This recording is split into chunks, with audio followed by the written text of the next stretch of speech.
Hey everybody, welcome back to my channel, Books with Ray. I'm Rachel and today we're going to be going over some of my favorite thriller books. I am so excited to be doing this video. In the beginning of 2020, when I first started reading again, I actually found Gabby Reed's YouTube channel, which everyone knows who that is, but I was obsessed with her videos. I could not stop watching them, and she was really the first person that really inspired me to start reading again. And obviously she reads dominantly thrillers, so that's all I read for the first year of reading, and it was some of the best time of my life. I found hundreds of favorite new books, and so I have 7 that I'm going to share with you today, and I'm really excited about it, so let's jump in. The first books that I want to share with you guys are, to me, thriller classics. You've probably heard about them in some way, shape, or form. They're talked about all the time, but this woman is my favorite author to this day, forever and always will be, Karin Slaughter. I am obsessed with Karin Slaughter. I have read everything that she's done, except the Grant County series. I've read the Will Trent series. I've read her standalones. These 2 books are her standalone books, which I really prefer her standalones compared to a series, but that's also because I am not a series person. I prefer standalones, like let me get in, let me get out of the world and move on. These 2 books, Pretty Girls and The Good Daughter, incredible. They are incredibly graphic. They are incredibly dark. I actually read Pretty Girls first, which is the darker one out of the 2 for sure. This is disgusting. We're following 2 sisters and they're estranged. They don't talk anymore. They don't have a relationship. And one of the sisters, her husband gets murdered in an alleyway after they go to dinner one night.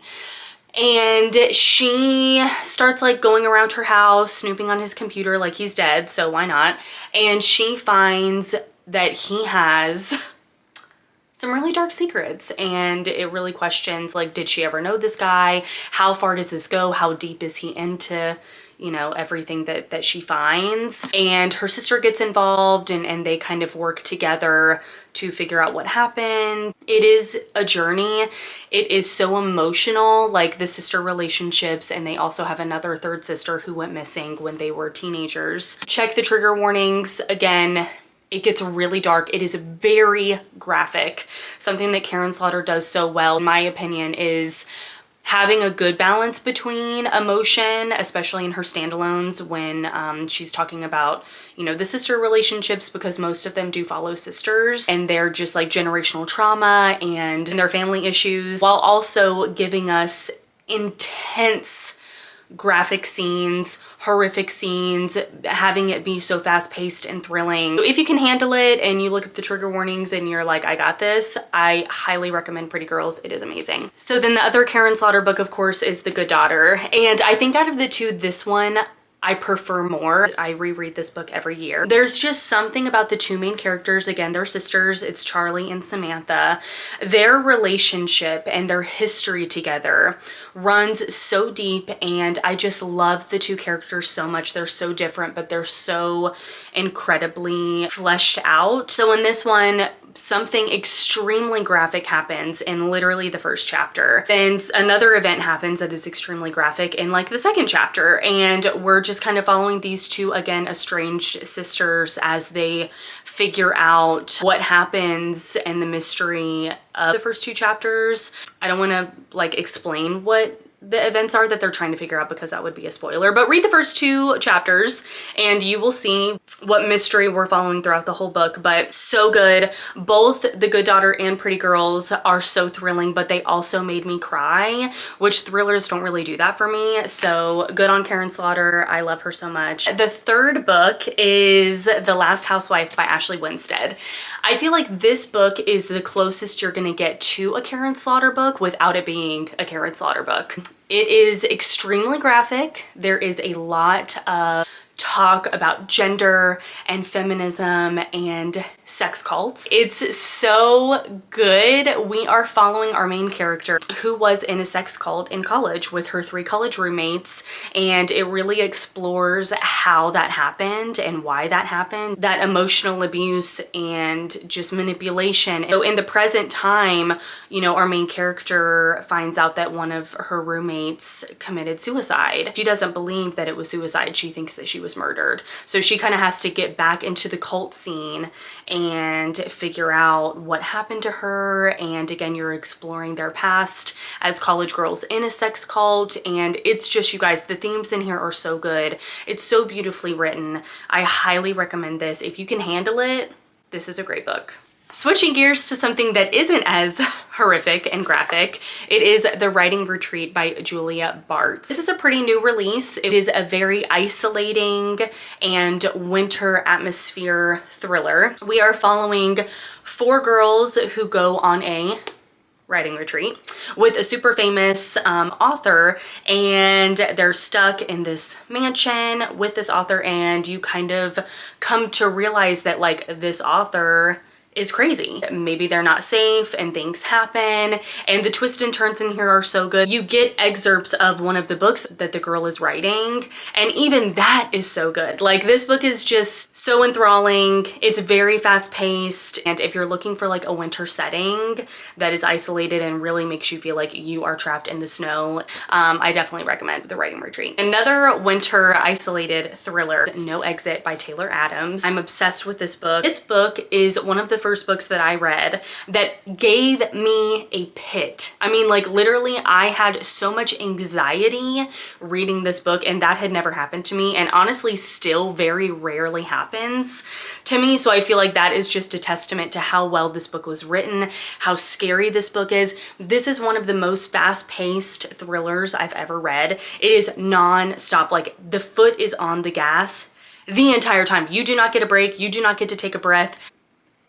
It really goes there full throttle. So we're following this girl. She's trying to get home to go see her mom, and she gets stuck in a snowstorm, and she has to pull over to a welcome center. There are, I think, like 4 or 5 other people there, and they're all strangers. And she sees in another car in the parking lot of one of the people that are staying there, there's a little girl trapped in a cage in one of their cars. So obviously someone in the welcome center is a kidnapper and possibly a murderer, and, you know, obviously crazy. It is the premise that you're following, and again, it gets graphic, it is scary, it is so fast-paced, like, it is so good. So I highly recommend this, and I can't wait. I've heard such good things about his new release, The Last Word, coming out in April, so I'm really excited about that. I heard that it is very similar to No Exit, so I cannot wait to read that one. The next book that I'm going to talk about is Local Woman Missing by Mary Kubica.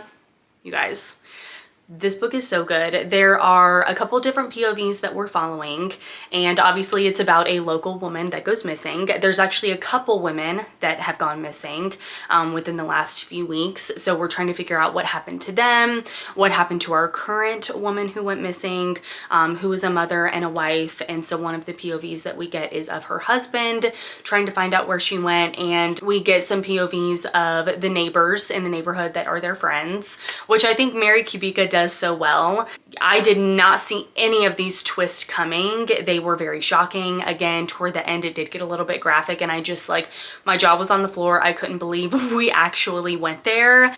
It's just an amazing book. So I highly recommend this if you're looking for like a domestic thriller, not sure who you can trust, and just shocking twists. Definitely pick this one up. And the last book I feel like is going to be no surprise. It is Verity by Colleen Hoover. I can't explain how this book makes me feel. I remember reading this book again from Gabby Reeds' recommendation, and I stayed up all night, well, really until like 2 in the morning, because I could not sleep. I could not finish the book. I was so scared. I remember like reading some of the passages and having to put the book down and like just looking around. My jaw was on the floor.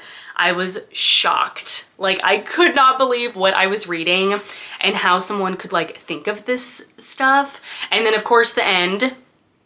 I am definitely team manuscript. I feel like if you're team letter, You are very forgiving and you give the benefit of the doubt. We're following Lowen, who gets a job to be a ghostwriter for a really famous author named Verity. Verity was in a, accident, and so she can't write anymore. She can't really do anything. Like, she's like kind of just not mentally there. So Lowen moves into Verity's home, where Verity stays with her nurse and her son and her husband, Jeremy. It is a love story between Lowen and Jeremy, but Verity is there. Is Verity not all mentally there, or is she there and is she pretending? Lowen finds a manuscript that Verity wrote before her accident, and the manuscript is messed up. It is dark. It is horrific. It is just, it's crazy. And you think one way about Verity. Poor Lowen doesn't know what side is up. I don't think I've still read a better ending to a book that was so polarizing for the book community and polarizing for myself and my own mind. And I'm sure everyone has already read this, but if you haven't, you need to go to Barnes & Noble and you need to get this book right now. And that's the video. I love thrillers so much. Please, in the comments, write your favorite thrillers. At this point, I feel like I have read all of the thrillers that I have researched and found out about. So drop those down below and let me know if you want more of my favorite thriller recommendations, because I literally have so many. I'll see you on the next one. Bye.